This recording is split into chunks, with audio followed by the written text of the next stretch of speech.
러시아의 문호 도스토예프스키라고 하는 유명한 작가가 있습니다. 이 작가가 쓴 소설 중에 제목이 대심판관의 전설이라고 하는 그런 소설, 유명한 명작 소설이 있는데요.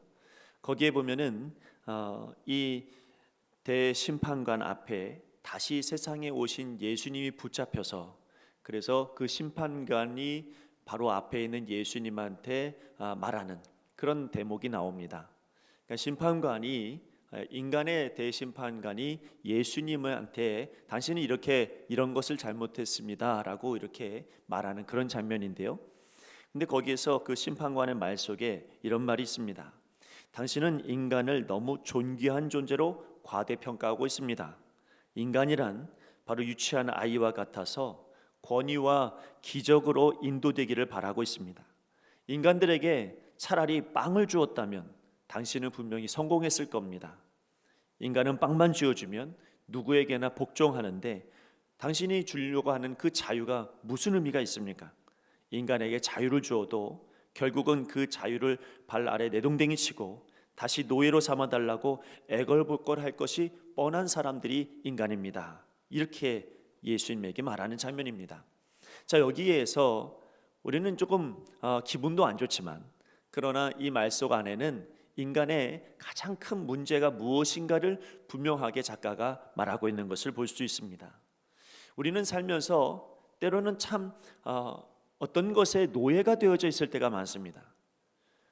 물질에 대해서 노예가 되어질 때도 있고, 때로는 명예에 우리가 노예로 전락할 때도 있고, 때로는 권세나 욕심 같은 것에 노예로 살아갈 위험성을 가지고 있습니다.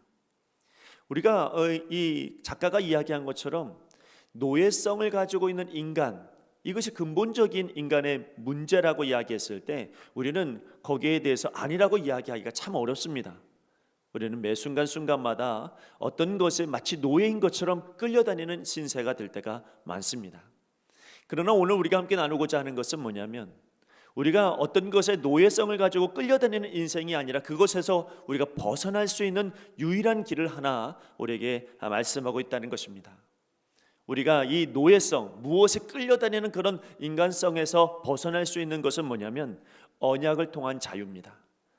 약속을 기억하면서 자유를 가지게 되어지는 것, 이것이 바로 우리의 가지고 인간의 노예성에서 벗어날 수 있는 아주 중요한 이유 중에 하나입니다.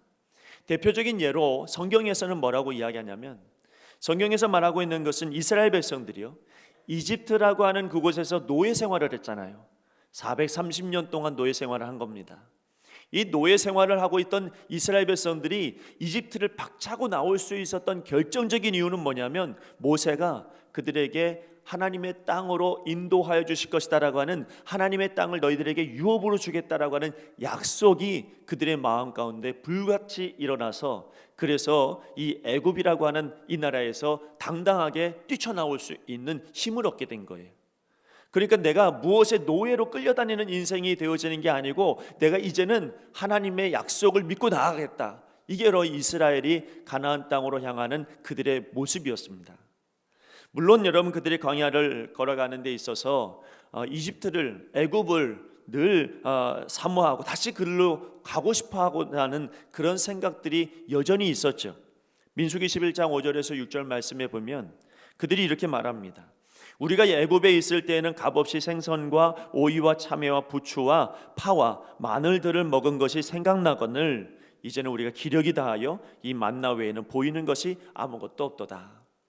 그들은 광야 생활을 하다가 보니까 무엇이 자꾸 원해졌냐면, 나 옛날에는 파도 먹었는데, 나 옛날에는 부추도 먹었는데, 나 옛날에는 오이도 먹고 생선도 먹었었는데, 내가 지금 내 앞에 보여지는 건 만나밖에 없다. 이러면서 투덜거렸단 말이죠.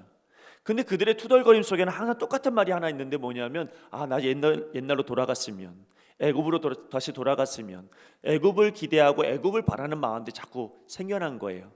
그 이유는 뭐냐면 자기가 알게 모르게 거기에 매여져 있는 것을 더 귀하게 여겼다는 거죠. 근데 사실은 이스라엘 백성들이 애굽을 기대하고 애굽을 고대하고 다시 글로 가고 싶은 마음들이 있긴 있었지만, 그들이 그럼에도 불구하고 가나안 땅으로 계속 갈 수 있었던 힘은 뭐냐면 약속이에요. 하나님께서 이 땅 주시겠다는 약속을 믿고 그들이 계속 간 거예요. 그래서 그들의 인생 가운데 무엇이 가장 중심이 됐냐면 법궤를 항상 중심에 놓고 그 주변에 사람들이 모여서 움직였단 말이죠. 그들의 항상 중심에는 뭐가 있었냐면 법궤가 있었어요. 왜 법궤가 있었냐면 이 법궤가 하나님께서 우리에게 가나안 땅, 하나님의 땅을 주시겠다라고 하는 약속의 증표로 하나님이 임재로 약속하신 것이 이 법궤였기 때문에 그들은 이 법궤를 보면서 늘 생각하기에 하나님께서 약속하셨지, 하나님께서 가나안 땅을 우리에게 주신다고 말씀하셨지. 그러면서 여러분 그들이 여전히 노예성을 가지고 있지만, 여전히 옛날로 돌아가고 싶지만, 그러나 이 약속을 믿었기 때문에 하나님 나라를 꿈꾸면서 오늘도 걸어갔던 것이죠. 자, 여러분, 여기서 우리는 분별해야 될 게 있어요. 우리가 과연 어디로 가야 할 것이냐라고 하는 것입니다. 우리가 참된 복은요, 어디에 우리가 속해 있어서 무엇인가에 내가 노예로 살아가는 건 참된 복이 아닙니다. 우리에게 진짜 복은 뭐냐? 그건 여러분 누구에게나 다 물어봐도 똑같은 답일 텐데요. 그건 뭐냐면 우리 하나님 나라 들어가는 겁니다. 우리가 천국에 들어가는 것이 우리 인생에서 최고의 복이고 가장 소원하는 복 중에 하나죠. 그러면 여러분 제일 중요한 것은 하나님 나라 들어가는 이 언약인 것을 잊지 마시길 바랍니다. 괜히 엉뚱한 곳에 우리의 마음을 두고 엉뚱한 것에 우리가 노예가 되어지고 엉뚱한 것에 기웃거리다가 하나님 나라에 들어가지 못한다고 한다면 그러면 여러분 이것만큼 저주가 없어요. 세상에 많은 저주가 있어도 여러분 하나님 나라 못 들어가는 것만큼 저주가 어디 있습니까? 그러므로 오늘 이 시간에 여러분 우리가 하나님의 확실한 약속을 믿고 하나님 나라를 향하여 오늘도 예배를 통하여 전진하는 우리 모두가 되기를 간절히 바랍니다. 여러분 우리가 어디 있느냐가 너무 중요하다는 거예요. 이스라엘은 법궤를 중심으로 살았습니다. 그렇게 그들은 약속의 땅으로 한 걸음 한 걸음 그 법궤를 중심으로 움직이기 시작했습니다. 자, 우리가 이제 어디에 서야 되느냐? 우리가 매일매일 우리의 삶 가운데 늘 불안한 가운데 있고 염려되는 일들이 우리에게는 늘 산더미처럼 쌓여 있는데, 그렇다면 내가 어디에 서 있어야 될까? 내가 무엇과 가까이 있어야 할 것인가? 내가 있는 자리가 어디 있는가? 이것이 여러분 우리의 인생에서 너무 중요한 문제가 되었다는 겁니다. 자, 오늘 성경의 말씀에 보니까 축복으로 가는 은혜의 복으로 나아가는 사람, 이 요셉에 대한 이야기를 하고 있습니다. 오늘 본문의 말씀을 통해서 야곱이 하고자 하는 것은 뭐냐면 정말 요셉이 복을 받은 이유는 무엇인가라고 하는 것을 우리에게 설명해 주고 있는 거예요. 자, 12명의 아들들에게 야곱이 마지막으로 축도를 하고 있습니다. 한 아들 위해서 기도하고 있고 그들이 어떤 삶을 살았는지를 말씀해 주기도 하고 있습니다. 그 중에서 오늘 성경 말씀을 보니까 이 야곱이 너무나 사랑했던 요셉을 위하여 기도하고 있는, 축도하고 있는 그런 장면이 오늘 말씀입니다. 축도에서 야곱은 요셉이 가져가는 복이 그의 자리하고 굉장히 연관이 있음을 말해주고 있습니다. 22절 말씀해 보니까요, 요셉은 무성한 가지 곧 샘 곁에 무성한 가지라 그 가지가 담을 넘었도다 이렇게 말합니다.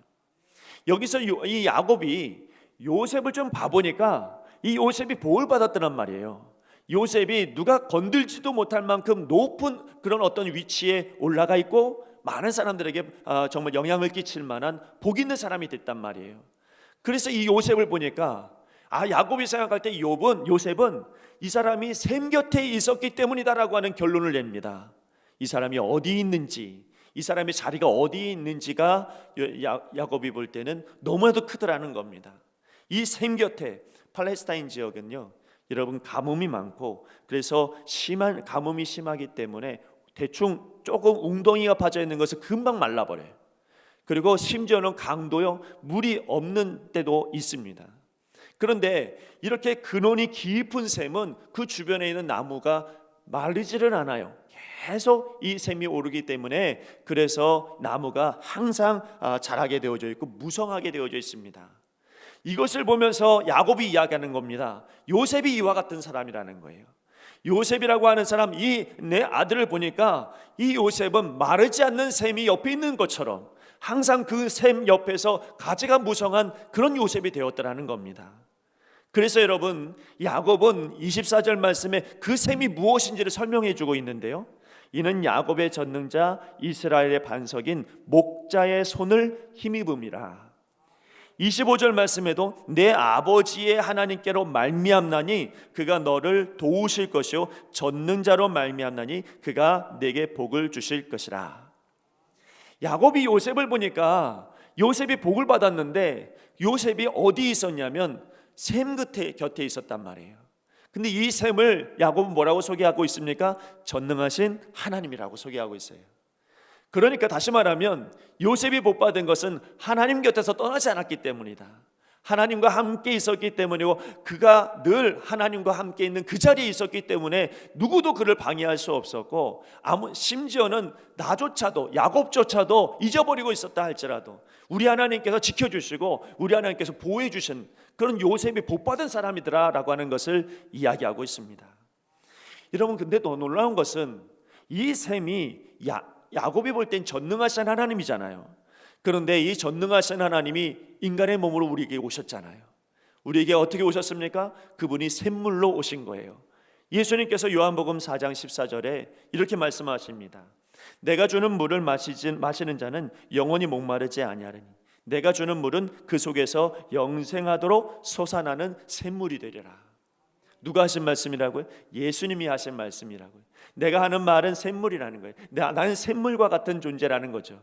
다시 말하면 야곱은 요셉을 볼 때 샘 곁에 있으니까 복을 받았어. 그 샘은 전능하신 하나님이야. 근데 지금 우리에겐 전능하신 하나님이 누구십니까? 바로 여러분 샘물과 같이 우리 가운데 역사하신 예수 그리스도이시죠.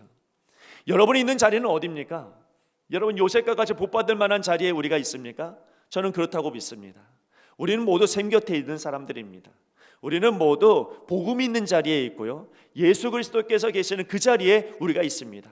그 자리에 있어야만 영원한 하나님의 나라에 들어갈 수 있고요, 그 자리에 있어야만 요셉과 같은 복이 우리 가운데 임하여진다라고 하는 말씀인 것이죠.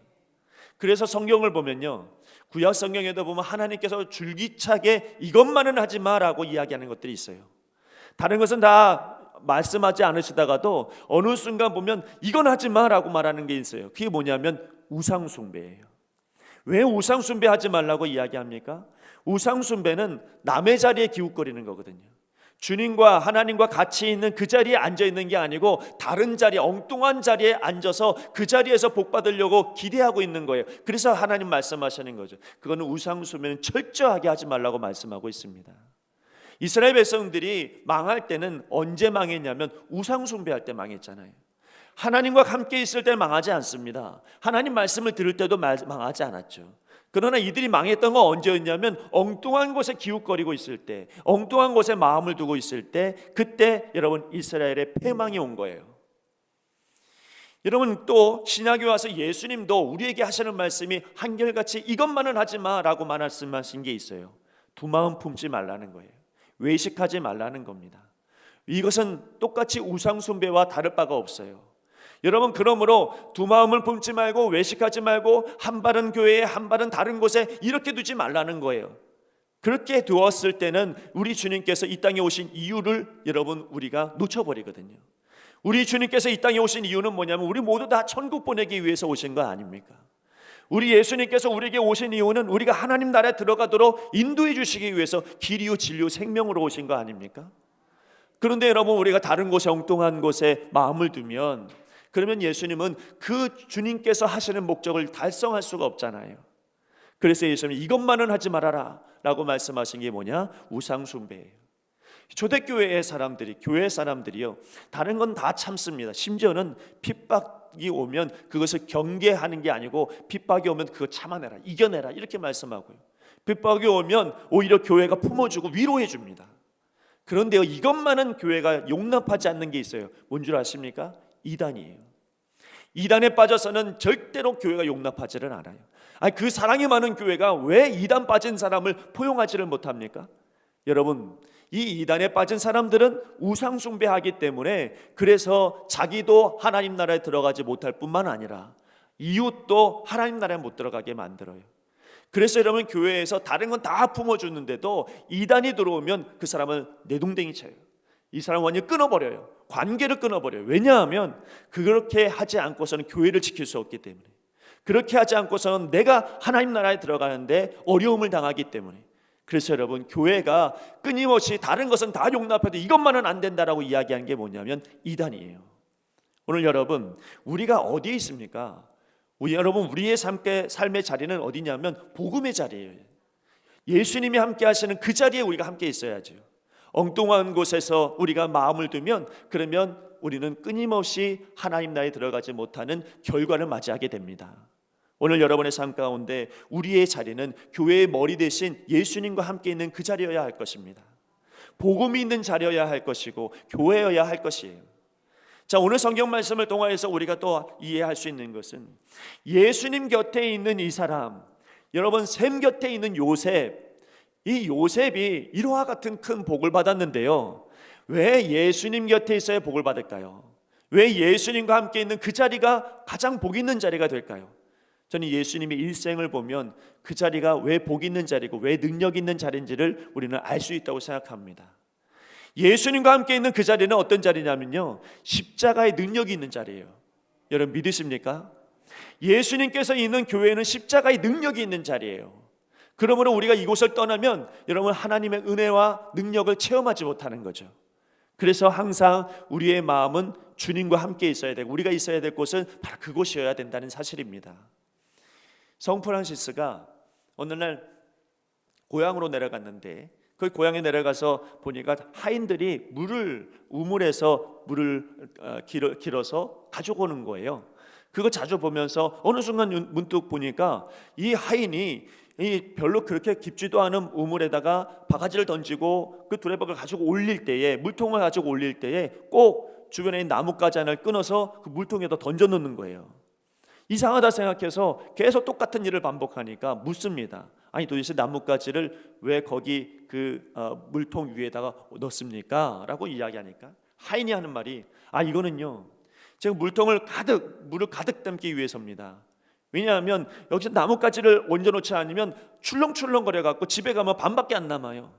그래서 나뭇가지를 올려놓으면 그 많은 물을 가득 안고 갈 수가 있습니다. 이렇게 이야기를 하는 거예요. 성 프란시스가 여기서 큰 깨달음을 얻고 자기 친구에게 이렇게 편지 썼답니다. 우리는 얼마나 자주 흔들리는 마음의 물통을 가지고 있는가. 두려움으로 흔들리는 마음, 고통으로 심하게 요동하는 마음, 절망으로 부서지는 마음, 이것은 마치 심하게 흔들고 출렁거리는 물통과 같은 것은 아닌가. 그러나 거기에 십자가라고 하는 막대기를 집어넣으면 우리의 마음이 평안하지 않겠는가. 여러분, 우리는 끊임없이 마음의 공포에 짓눌릴 때가 많습니다. 여러분, 많은 두려움과 염려 속에 우리의 마음이 흔들릴 때도 많죠. 그러나 십자가의 능력이라고 하는 것은 우리의 마음의 불안함을 잠잠하게 하는 능력입니다. 우리를 여전히 하나님의 은혜로 평온케 만드는 능력이 어디에 있냐면 예수님과 함께 있는 이 십자가의 능력이 있는 이 자리입니다. 하나님의 은혜의 자리가 바로 우리의 마음을 잔잔하게 할 수 있는 능력의 자리가 되는 겁니다. 여러분, 예수님께서 하시는 모든 등장하는 장면들을 생각해 보면 예수님은 아주 높은 위치에 있는 사람들과 자주 만난 것이 아니죠. 예수님은 낮아지고 또 겸손해지고 심지어는 죽기까지 낮아지셔서, 그래서 남들이 만나고 싶어하지 않는 과부와 고아, 그리고 심지어는 많은 사람들이 손가락질하는 그런 어떤 죄인들, 세리들과 함께 식사를 하셨고, 병든 이들에게 다가가셨고, 그리고 죄로 인하여서 손가락질 당하는 많은 이들을 품어줬고, 또한 무엇보다도 죽은 자의 행렬을 아무도 관심 갖지 않았고 아무도 가까이 갈 수 없었다, 여긴 부정적인 것이라고 이야기했던 바로 그 행렬을 예수님 멈추시고 아무도 만지지 않았던 시체를 만지셔서 그 죽은 자가 살아나는 역사를 만들어 놓으십니다. 예수님은 어디에 등장하든지 그분은 낮은 자세로 오셨고 겸손한 자세로 오셔서 모든 것을 변화시켜 놓으셨어요. 저는 이게 십자가의 능력이라고 생각합니다. 우리가 예수님과 함께 있다고 한다면 어디든지 교만하지 말고 겸손한 자리로 우리가 나아갈 수밖에 없어요. 왜냐하면 우리가 있는 자리가 주님과 함께 있는 자리이기 때문이죠. 여러분, 또 하나 예수님의 자리는 십자가의 능력만 있는 자리가 아니고요, 거기에 부활의 능력이 있는 자리이기도 합니다. 예수님께서 가시는 곳마다 기적이 일어나잖아요. 그분은 모든 것을 다 살리시는 역사를 이루셨습니다. 우리가 알고 있는 것처럼 우물가에 여인이 마음에 큰 상처를 입고 있을 때 그 마음이 죽어져 있는 이 사람이 예수님 만나고요, 그 마음이 살아나잖아요. 여러분 또 그 거듭남의 비밀을 몰라서 영적으로 죽어버린 니고데모에게 예수님 나가가셔서 그에게 영적인 지식을 알려주시고 그가 영으로 살 수 있도록 기회를 주시고 역사하시는 것을 봅니다. 거라사의 광인들이 있을 때 아무도 그 주변에 가까이 갈 수도 없었습니다. 너무 사나웠기 때문이죠. 그러나 우리 예수님께서는 그에게 오히려 다가가셔서 귀신을 내어 쫓으시고 그의 마음을 평안 가운데 인도해 주십니다. 38년 된 병자가 여러분 38년 동안 앉아 있었고 아무런 낙이 없었던 사람 아닙니까? 그런데 아무도 자기에게 다가오지 않았을 때 예수님은 그에게 다가가셔서 그 38년 된 병을 낫게 해주시잖아요. 우리 예수님은 겸손하게 낮아지시고 우리 예수님은 살리시는 역사를 이루셨습니다. 예수님이 가는 곳마다 기적이 일어나잖아요. 성경 말씀에 보면 예수님 말씀하시는 것 중에 기적이 없는 게 없을 만큼 모든 일들을 다 기적을 이루시고 살리십니다. 여러분, 샘과 같은 예수님 곁의 자리는 바로 이런 자리예요. 기적이라고 하는 게 꼭 죽은 사람이 살아나거나 병든 자가 낫게 되거나 이런 것만 기적은 아닙니다. 세상의 노예로 살던 우리가 하나님의 백성이 됐다는 게 기적 아닙니까? 여러분, 우리가 정말로 예수님을 말미암아 하나님 나라의 백성이 되고 매 순간순간이 이게 다 하나님의 은혜구나라고 하는 것을 깨닫게 되는 것이 우리에겐 기적이죠. 세상 사람들은 아마도 오늘을 힘겹게 살아가겠지만 그러나 우리의 마음에는 그것도 은혜지, 그것도 감사지, 이렇게 고백할 수 있다는 것 자체가 기적 아닙니까? 우리가 여러분 세상 속에서 얼마나 많이 부정적으로 살아가고 있는 사람인지 몰라요. 세상은 우리를 끊임없이 부정적으로 만들잖아요. 안 돼. 그러나 여러분 어느 순간 보니까 예수님과 함께 있으니 될 것 같아, 할 수 있을 것 같아, 긍정적으로 바뀌는 이게 기적 아닙니까? 모든 것이 우리에게는 기적과 같은 일들이 참 많아요. 예수님도 모르고 교회도 모르던 사람이 예수님 앞에 기도하고 예배드리고 오늘 그렇게 나아가는 이 예배의 자리가 기적의 자리 아닙니까? 예수님이 함께 하시는 그 자리는 모든 것을 살게 만들고 모든 것에 기적을 만들고 생명력이 있는 곳, 바로 부활의 자리가 바로 이 예수님과 함께 있는 이 자리입니다. 또 하나 여러분, 샘과 같은 예수님과 함께 있는 그 자리는 말씀의 자리입니다. 이 말씀의 자리이기 때문에 말씀의 은혜를 얻으니까 오늘 성경에 요셉이 그랬던 것처럼 우리는 무성한 가지가 될 수 있어요. 말씀이라고 하는 건 예수님께서 어딜 가든지 말씀으로 말미암아 모든 것을 일으켜 주시고 세워 주시잖아요. 그 말씀에 얼마나 능력이 많은, 사람들이 생각할죠. 서기관들이나 바리새인들이 그들이 말하는 것과 예수님 말씀하시는 건 전혀 다르구나. 그들이 깨달았죠. 왜냐하면 그 말씀이 영적이었거든요. 그 말씀이 사람을 살리거든요. 여러분, 하나님 말씀이 우리에게 임하면요, 우리 인격이 바뀝니다. 왜냐하면 하나님께서 우리 전인격적으로 역사해 주시는 말씀으로 인도해 주시니까요. 그래서 여러분, 말씀을 우리가 충만하게 받으면 우리의 지적인 인격이 무성해집니다. 그래서 우리가 바른 판단력을 갖게 되고 혹이라도 잘못된 사상이나 잘못된 길로 가는 것을 말씀이 막아버려요. 그리고 잘못된 행동으로 나아가지 못하도록 말씀이 우리를 꽉 붙들어 놓습니다. 이게 바로 예수님께서 우리 가운데 역사해 주시는 그 은혜의 말씀이 있는 자리예요. 은혜의 말씀이 우리 가운데 임하면요, 여러분, 우리의 감정도 인격적으로 변화됩니다. 말씀이 내게 임하니까 감동이 생기는 거예요. 은혜 받으니까 감동이 생겨서 은혜 받으니까 여러분 우리의 삶이 하나님의 은혜로 찬양하게도 되고 이 감동, 이 감정이 하나님 앞에 온전한 믿음의 감정으로 바뀌어지는 거예요. 세상 어떤 사람들이 은혜 받지 않고서 일을 합니까? 일하는 때에 재미가 없잖아요. 근데 은혜 받으면요, 일할 때 재미가 있어요. 일하는 것이 행복합니다. 왜냐하면 은혜 받으니까. 무엇에? 말씀에 은혜 받으니까. 자, 말씀에 은혜 받은 사람은 그래서요, 행동이 의지가 달라지는 거예요. 이렇게 하나님께서는요, 말씀을 통하여 우리 전인격을 변화시켜 주십니다. 예수님이 있는 자리는 이런 자리인 거예요. 예수님과 함께 있는 자리는 우리의 인생을 바꿀 만큼의 변화되어지는 능력의 말씀이 있는 자리입니다. 자, 여러분들은 어디에 있을 거예요? 여러분 어느 자리에 계십니까? 요셉은 여러분 샘 곁에 무성한 가지랍니다. 샘 곁에, 전능하신 하나님 곁에 있으니 그의 인생은 하나님께서 정말로 축복해 주시는 그런 믿음의 인생이 되더라는 거예요. 우리에게는 전능하신 샘이 있잖아요. 바로 예수님이 계신 그곳입니다. 우리 예수님께서 머리가 되시는 이 교회가 여러분 하나님께서 보실 때는 샘과 같은 자리고 여러분, 이 자리가 바로 은혜의 자리가 되어지는 줄 믿습니다. 여러분, 그렇다면 샘 곁에 있었던 요셉이 어떤 복을 받았습니까? 오늘 말씀에 보니까 활 쏘는 자들이 당연하지 못한대요. 요셉의 활이 도리어 굳세다고 말합니다. 보통 활이 굳세다라고 하는 건 뭐냐면, 단단하다고 하는 것은, 그것은 휘어져야 되잖아요. 활은, 여러분, 이 활이 휘어져야 되는데 너무 단단하고 굳센 것은 뭐냐면 휘어질지언정 부러지지 않는 걸 말해요. 너무나 단단해서 여러분 어떤 방법을 동원하다 할지라도 이 활이 끊어지질 않는 거예요. 부러지질 않는 것이죠. 요셉의 활이 그렇다는 겁니다. 그의 형제들이 그를 넘어뜨리려고 하고 모든 이들이 그를 넘어뜨리려고 한다 할지라도 우리 하나님께서 함께해 주시면 샘 곁에 있는 요셉은 흔들리지 않고 단단해서 활이 끊어지지는 않는데요. 여러분의 인생이 이와 같아야 되지 않겠습니까?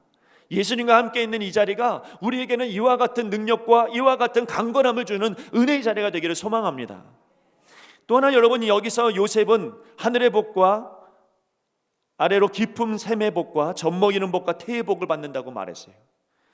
하늘의 복은 뭘 얘기하냐면, 비, 그 당시 비라고 하는 것은 너무 큰 축복 아닙니까? 이 자연현상의 모든 비, 이 모든 것들을 하나님 앞에 은혜로 얻는다는 얘기고요. 땅의 깊은 샘은 무엇이냐면 땅에 사는 모든 일들이 하나님의 은혜로 충만케 되어지는 영적인 의미를 가지고 있습니다. 뿐만 아니라 여기 젖먹이는 복과 태의 복을 이야기하는데, 이건 바로 자손의 복을 이야기해요. 내 자녀가 잘 되는 것, 복되게 되는 것, 그런 복을 요셉이 얻었다는 거예요. 얼마나 큰 축복이고 얼마나 큰 은혜인지 모릅니다. 그런데 오늘 여러분, 이 말씀 가운데 가장 최고의 복은 뭔 줄 아세요? 요셉이 샘 곁에 있기 때문에 얻게 되어지는 최고의 복은 뭐냐면, 그게 26절 말씀에 나옵니다. 내 아버지의 축복이 내 선조의 축복보다 나아서 영원한 산이 한없음 같이 이 축복이 요셉의 머리로 돌아오며 그 형제 중에 뛰어난 자의 정수리로 돌아오리로다. 여기 말씀해 보니까 영원한 산의 한없음 같이라고 하는 표현이 나와요. 여러분, 이 말씀이 무슨 의미냐면, 시간적으로나 공간적으로 하나님께서 함께해 주시겠다는 그런 약속의 말씀입니다. 영원한 산입니다. 영원합니다. 이 산이요, 영원히 있는 거예요. 그 산과 같은 은혜를 요셉이 얻었다는 거죠. 이건 시간적인 영원함입니다. 또 여러분, 이 영원한 산이라고 하는 것은 산이 얼마나 넓고 얼마나 큽니까? 이것이 영원토록 계속 있다라고 하는 말은 공간적으로도 보았을 때 나의 삶의 지경이 그만큼 넓어진다는 이야기도 됩니다. 그래서 여러분, 주석을 보니까 이 영원한 산이 한없음 같이라고 하는 이 표현이 어디까지 이어지냐면 하나님 나라에 영원히 들어가는 그 약속의 증표로 설명하고 있다는 거예요. 저는 깜짝 놀랐습니다. 여러분, 이 말은 그냥 지나치는 말처럼 들렸는데 이 말씀 유독 보니까 이 말씀은 천국에 대한 약속의 말씀이더라는 거예요. 요셉이라고 하는 사람이 샘 곁에 있을 뿐인데, 요셉이라고 하는 사람이 전능하신 하나님 곁에 있었더니 그가 여러분 이렇게 영원한 산이 한없음 같은 이 언약의 축복을 얻게 되어졌다는 거죠. 그는 하나님 나라에 들어갈 수 있는 이 약속을 받게 되어진 것입니다. 여러분에게는 어떤 복이 최고의 복입니까? 하나님 나라에 들어가는 게 최고의 복이죠. 주님의 나라에 들어가는 게 최고의 복 아닙니까? 그 복을 우리가 얻을 수 있는 사람은 어떤 사람이냐면 영원한 이 주님 앞에 늘 같이 있는 거죠. 이스라엘 백성들이 가나안 땅에 들어가기 위해서 법궤 가까이서 살았던 것처럼 우리가 살아가는 인생 가운데 가장 가까이 있어야 될 분은 누구냐면 예수님인 거예요. 예수님 곁에 내가 있을 때, 주님께서 계시는 교회와 함께 있을 때, 그때 우리의 인생이 달라지고요, 우리의 인생 가운데 요셉의 복을 누릴 수 있는 은혜를 경험하게 되는 것입니다. 여러분, 지금 일주일 동안 어디에 여러분 머물거리면서 사셨습니까? 여러분, 예수님 곁에 있는 것이 최고의 복 아닐까요? 예수님과 함께 있는 그 자리가 가장 은혜의 자리요, 가장 놀라운 기적의 자리가 되어줄 수 있는 것입니다. 오늘 여러분, 이 말씀이 저와 여러분의 말씀이 되었으면 좋겠습니다. 영원한 산, 한없이 영원한 산에 우리가 그런 언약의 복을 누리는 하나님의 사람이 되시길 바랍니다. 그곳에는 십자가의 능력이 있습니다. 그곳에는 부활의 능력이 있죠. 그곳은 말씀의 능력이 있습니다. 우리 주님께서 우리에게 묻습니다. 너는 어디에 있느냐? 매 순간순간마다 우리에게 질문하시겠죠. 넌 지금 어디에 서 있는가? 그때 우리가 주님, 내가 주님 앞에 있습니다. 내가 주님 곁에 있습니다. 나 떠나지 않았습니다. 언제나 복음 있는 자리, 그 내가 믿음의 자리에 내가 서 있습니다. 이렇게 고백할 수 있는 사람이 된다면 우리는 영원한 하나님의 나라에 들어갈 만한 축복의 언약을 받은 언약의 백성이 되는 거예요. 여러분, 우리 교회 모든 성도들이 주님, 내가 여기 주님 곁에 있습니다 고백할 수 있는 믿음의 사람들이 다 되시기를 간절히 바랍니다. 기도하겠습니다. 하나님 아버지, 우리가 있는 자리가 어디인지를 늘 분별하게 하여 주옵소서. 주님과 함께 있는 자리가 가장 은혜의 자리요 축복의 자리인 것을 잊지 않게 하여 주시고, 무엇보다 기도하는 것은 아버지 하나님, 주님과 함께 있기 십자가의 능력을 받고 부활의 능력을 경험하며 말씀의 능력을 체험할 수 있는 귀한 주의 자녀들이 되게 하여 주옵소서. 주님께서 우리에게 물으실 때 주님, 내가 여기 있습니다 고백할 수 있는 믿음의 고백이 우리 가운데 있게 하여 주시옵소서. 예수님의 이름으로 기도드립니다. 아멘.